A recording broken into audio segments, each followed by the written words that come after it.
स्वागत है आप सभी का हमारे यूट्यूब चैनल में। आज हम आप लोगों के लिए एक छोटी सी कहानी लेकर आए हैं जिसका शीर्षक है चतुर खरगोश और शेर की कहानी। तो इस कहानी को अंत तक जरूर सुनें और पढ़ें। धन्यवाद।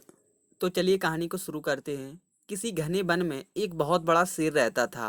वह रोज शिकार पर निकलता और एक नहीं, दो नहीं, कई कई जानवरों का काम तमाम कर देता। जंगल के जानवर डरने लगे कि अगर शेर इसी तरह शिकार करता रहा तो एक दिन ऐसा आएगा कि जंगल में कोई भी जानवर नहीं बचेगा। सारे जंगल में सनसनी फैल गई। शेर को रोकने के लिए कोई ना कोई उपाय करना जरूरी था। एक दिन जंगल के सारे जानवर इकट्ठे हुए और इस प्रश्न पर विचार करने लगे। अंत में उन्होंने तय किया कि वे सब शेर के पास जाकर उनसे इस बारे में बात करें। दूसरे दिन जानवरों का एक दल शेर के पास पहुंचा। उनकी अपनी ओर आते देख शेर घबरा गया और उसने गरज कर पूछा, क्या बात है? तुम सब यहाँ क्यों आ रहे हो? जानवर दल के नेता ने कहा, महाराज, हम आपके पास निवेदन करने आए हैं। आप राजा हैं और हम आपकी प्रजा। जब आप शिकार करने निकलते हैं तो आप बहुत जानवर मार डालते हैं। आप सबको खा पी नहीं पाते। इस तरह से हमारी संख्या कम होती जा रही है। अगर ऐसा भी होता रहा तो कुछ ही दिनों में जंगल में आपका सिवाय और कोई नहीं बचेगा। प्रजा के बिना राजा भी कैसे रह सकता है? यदि हम सभी मर जाएंगे तो आप भी राजा नहीं रहेंगे। हम चाहते हैं कि आप सदा हमारे राजा बने रहें। आपसे हमारी विनती है कि आप अपने घर पर ही रहा करें। हर रोज स्वयं आपके खाने के लिए एक जानवर भेज दिया करेंगे। इस तरह से राजा और प्रजा दोनों ही चैन से रह सकेंगे। शेर को लगा कि जानवरों की बात में सच्चाई है। उसने पल भर सोचा, फिर बोला, अच्छी बात है, मैं तुम्हारे सुझाव को मान लेता हूँ, लेकिन याद रखना, अगर किसी भी दिन तुमने मेरे खाने के लिए पूरा भोजन नहीं भेजा तो मैं जितने जानवर चाहूँगा मार डालूँगा। जानवरों के पास तो और कोई चारा नहीं, इसलिए उन्होंने शेर की शर्त मान ली और अपने अपने घर चले गए। उस दिन से हर रोज शेर के खाने के लिए एक जानवर भेजा जाने लगा। इसके लिए जंगल में रहने वाले सब जानवरों में से एक एक जानवर बारी बारी से चुना जाने लगा। कुछ दिन बाद खरगोशों की बारी भी आ गई। शेर के भोजन के लिए एक नन्हे से खरगोश को चुना गया। वह खरगोश जितना छोटा था उतना ही चतुर भी था। उसने सोचा, बेकार में शेर के हाथों मरना मूर्खता है। अपनी जान बचाने का कोई ना कोई उपाय अवश्य करना चाहिए और हो सके तो कोई ऐसी तरकीब ढूंढनी चाहिए जिससे सभी को इस मुसीबत से सदा के लिए छुटकारा मिल जाए। आखिर उसने एक तरकीब सोच ही निकाली। खरगोश धीरे धीरे आराम से शेर के घर की ओर चल पड़ा। जब वह शेर के पास पहुंचा तो बहुत देर हो चुकी थी। भूख के मारे शेर का बुरा हाल हो रहा था। जब उसने सिर्फ एक छोटे से खरगोश को अपनी ओर आते देखा तो गुस्सों से बौखला उठा और गरज कर बोला, किसने तुम्हें भेजा है? एक तो पिद्दी जैसे हो, दूसरे इतनी देर से आ रहे हो। जिन बेवकूफ़ों ने तुम्हें भेजा है मैं उन सबको ठीक करूँगा। एक एक का काम तमाम ना किया तो मेरा नाम भी शेर नहीं। नन्हे खरगोश ने आदर से जमीन तक झुककर, महाराज, आप कृपा करके मेरी बात सुन लें तो मुझे या और जानवरों को दोष नहीं देंगे।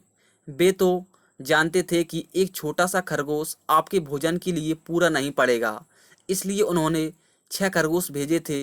लेकिन रास्ते में हमें एक और शेर मिल गया। उसने 5 खरगोशों को मारकर खा लिया।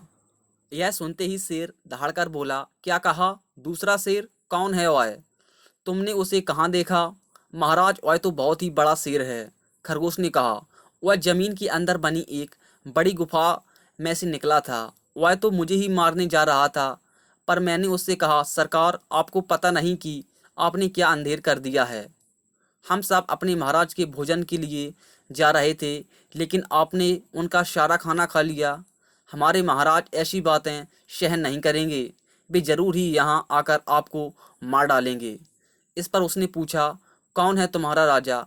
मैंने जवाब दिया, हमारा राजा जंगल का सबसे बड़ा शेर है। महाराज, मेरे ऐसा कहते ही वह गुस्से से लाल पीला होकर बोला, बेवकूफ, इस जंगल का राजा सिर्फ मैं हूँ। यहाँ सब जानवर मेरी प्रजा हैं। मैं उनके साथ जैसा चाहूँ वैसा कर सकता हूँ। जिस मूर्ख को तुम अपना राजा कहते हो, उस चोर को मेरे सामने हाजिर करो। मैं उसे बताऊंगा कि असली राजा कौन है। महाराज, इतना कहकर उस शेर ने आपको लिवाने के लिए मुझे यहाँ भेज दिया। खरगोश की बात सुनकर शेर को बड़ा गुस्सा आया और वह बार बार गरजने लगा। उसकी भयानक गरज से सारा जंगल दहलने लगा। मुझे फौरन उस मूर्ख का पता बताओ, शेर ने दहाड़कर कहा। जब तक मैं उसे जान से न मार दूंगा, मुझे चैन नहीं मिलेगा।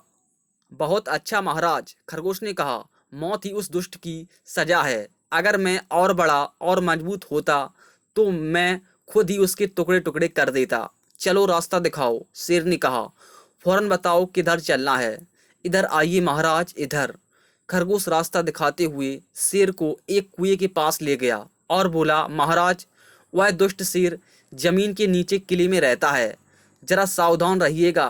किले में छुपा दुश्मन खतरनाक होता है। मैं उससे निपट लूँगा, शेर ने कहा। तुम यह बताओ कि वह है कहाँ।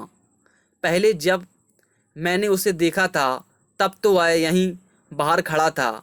लगता है आपको आता देख वह किले में घुस गया। आइए मैं आपको दिखाता हूँ। खरगोश ने कुएं के नज़दीक आकर शेर से अंदर झांकने के लिए कहा। शेर ने कुएं के अंदर झांका तो उसे कुएं के पानी में अपनी परछाई दिखाई दी। परछाई को देखकर शेर जोर से दहाड़ा। कुएं के अंदर से आती हुई अपनी ही दहाड़ने की गूंज सुनकर उसने समझा कि दूसरा शेर भी दहाड़ रहा है।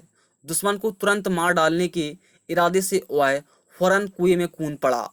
कूदते ही पहले तो वह कुएं की दीवार से टकराया, फिर धड़ाम से पानी में गिरा और डूबकर मर गया।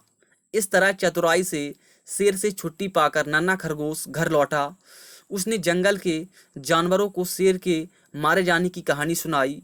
दुश्मन के मारे जाने की खबर से सारे जंगल में खुशी फैल गई। जंगल के सभी जानवर खरगोश की जय जयकार करने लगे। इस कहानी से हमें यह सीख मिलती है कि घोर संकट की परिस्थितियों में भी हमें सूझबूझ और चतुराई से काम लेना चाहिए और आखिरी दम तक प्रयास करना चाहिए। सूझबूझ और चतुराई से काम लेकर हम भयंकर से संकट से उबर सकते हैं और बड़े से बड़े शक्तिशाली शत्रु को भी पराजित कर सकते हैं।